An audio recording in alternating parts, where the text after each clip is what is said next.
This is Cockermouth in Cumbria, and that's the Trout Hotel, which is where I'm staying at the moment, which is it's a very nice hotel. And you can see that the architecture, which suggests that it's a couple of hundred years old, the building. And right next to it we've got the house of William Wordsworth, who went on to be the Poet Laureate, and he was actually born here in 1770. And that house is administered by the National Trust, and I know it was extensively damaged during the floods which happened here in November 2009, and a lot of things like toys and what have you, which were dated to the period of his birth, were actually damaged. And so it's taken a lot of restoration work. And also I heard that the hotel I'm staying, the Trout, had been renovated just before the floods, and a huge amount of renovation had to be done again. Now that was according to the taxi driver. I didn't actually ask the staff that in there. What we have here is a town which is largely Georgian, but it's got Victorian infill, although the town of Cockermouth actually dates back to Roman times. There was a fortress not so far from here.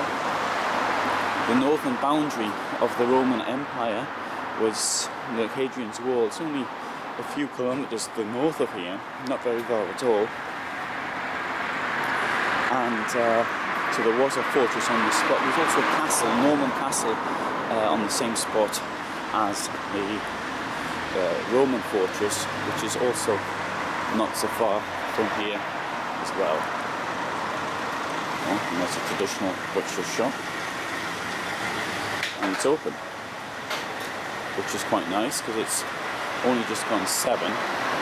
I'm sorry this is going to be a rather quick tour because I'm limited for time, and it doesn't depend on me as it normally does. I can go as I want. Today I can't because there's other people I've got to think about, and so this is going to be a rather rapid tour around the town.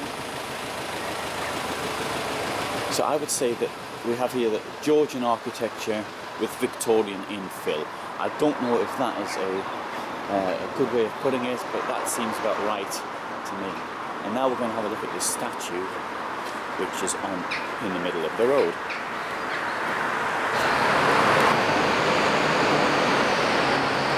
Now, that is the statue of Lord Mayo. Now, he didn't invent something that Americans put in their sandwiches.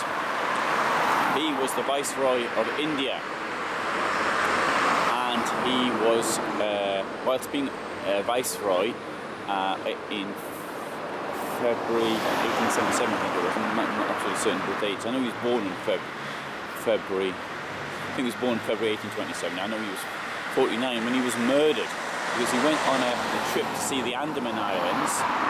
There was a prison colony there, and one Mr. Singh, who had a couple of years earlier murdered somebody in some kind of blood fuse or something like that. He was given a death penalty. The death penalty was commuted to life imprisonment. Sent off the Andaman Islands, and whilst he was there, he was a trustee really, more or less, in the prison. He became the barber, and he decided he had to kill 2 Europeans and protested his sentence, and he stabbed Lord Mayo, and 13 months later he himself was executed for this murder. So that's what happens when you give killers reprieves. He had received the death sentence for his first murder. He got away with it, and protest at the life imprisonment, he then stabbed Lord Mayo. Lord Mayo was a member of Parliament for County Kildare, and he was quite important in the Conservative Party those times. Now, what place in Britain would be complete without Greggs? I was rather pleased to learn that Greggs, they come from Newcastle originally. They're all over the place now. The company set up in the 1930s, and obviously they did quite well. Oh, and there's 2 fish and chip shops here, I noticed, as well.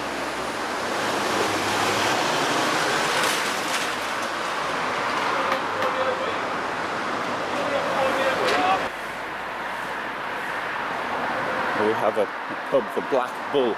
This seems to be something which is a name given in the north, or rather north of England. And just an idea. I'd be interested if anybody else has some theories of that. That's just my little theory there. I could be well wrong.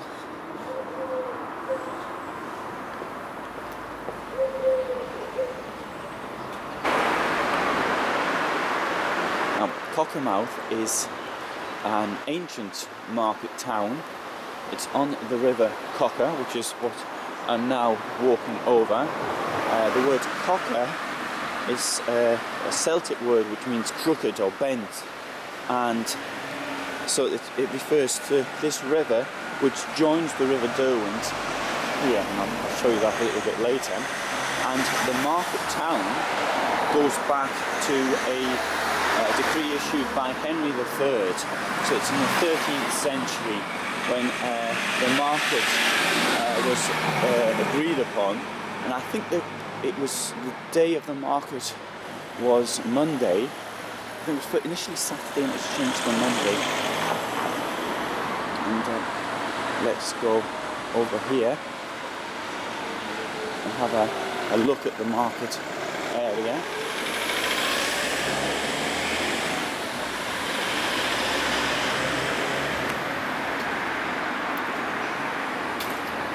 Now, the population of this town is just under 8,000 people.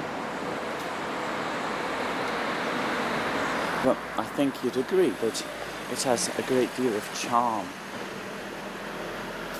And this, the architecture, Georgian architecture, like in Bath or other places as well.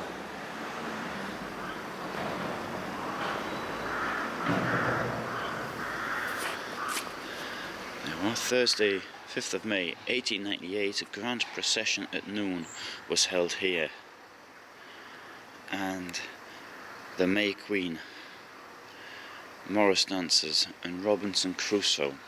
Now, on the subject of Robinson Crusoe, I'm going to mention one of the people who came from here who was a Fletcher Christian. I mentioned William Wordsworth and his sister.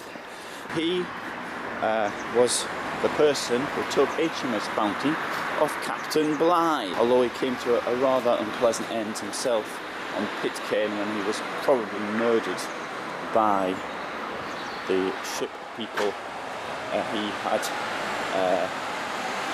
served with on the Bounty. We don't quite know exactly what happened, but it would seem that they more or less killed each other off. Or some of the people from Tahiti killed off the British sailors. We don't quite know. Now, up there, we can find, straight ahead, the ruins of the castle of Cockermouth, which is Norman, built on a Roman site. Unfortunately, I won't have time to do that, owing to time restrictions. Now, my own time restrictions are based on 2 things. I got up well before dawn, but it wasn't dark. It was dark, so I couldn't really see a great deal. So I waited until I thought it was suitable for filming, which is now. It's a pity I hadn't done this last night. I had 45 minutes free then. But I did sort of plan my route. Down here, we've got the Jennings Brewery. Jennings is a beer manufacturer. And so there we can see the Castle Brewery.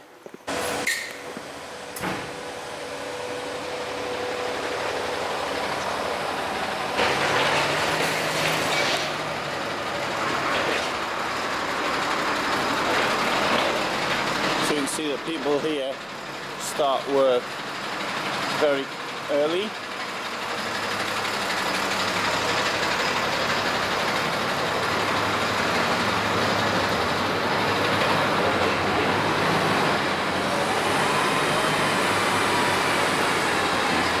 The empty casks coming back. I presume they're empty casks. And here we've got something which to me looks like a floodgate. And here, I mentioned the floods of 2009. There was a flood here in 2005. 2009 was very serious because the water levels were around 2.5 meters high. And you see the rivers here.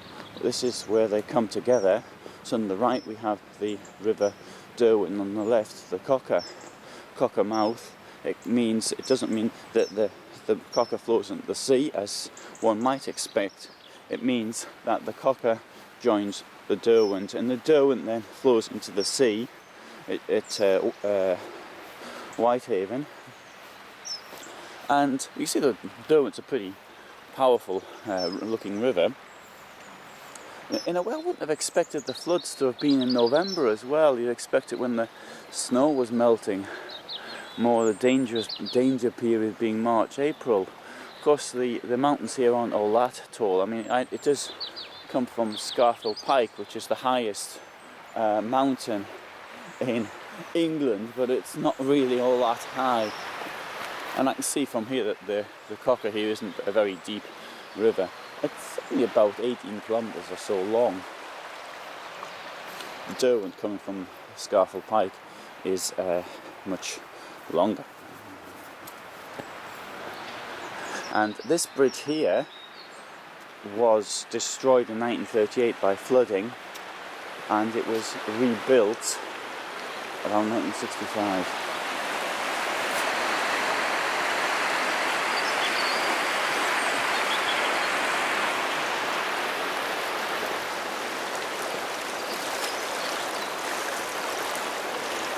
Now we can see today it looks as though it's going to rain. It always looks as though it's going to rain in the Lake District. Cockermouth is actually outside the Lake District, but only just outside. Not a lot, not very far to get to the boundary of the Lake District National Park. National Park made famous, I think, to a large extent, or created thanks to the works of Beatrix Potter. I believe I could be wrong on that one. I may be taking that information too much from the film with Renée Zellweger about Beatrix Potter.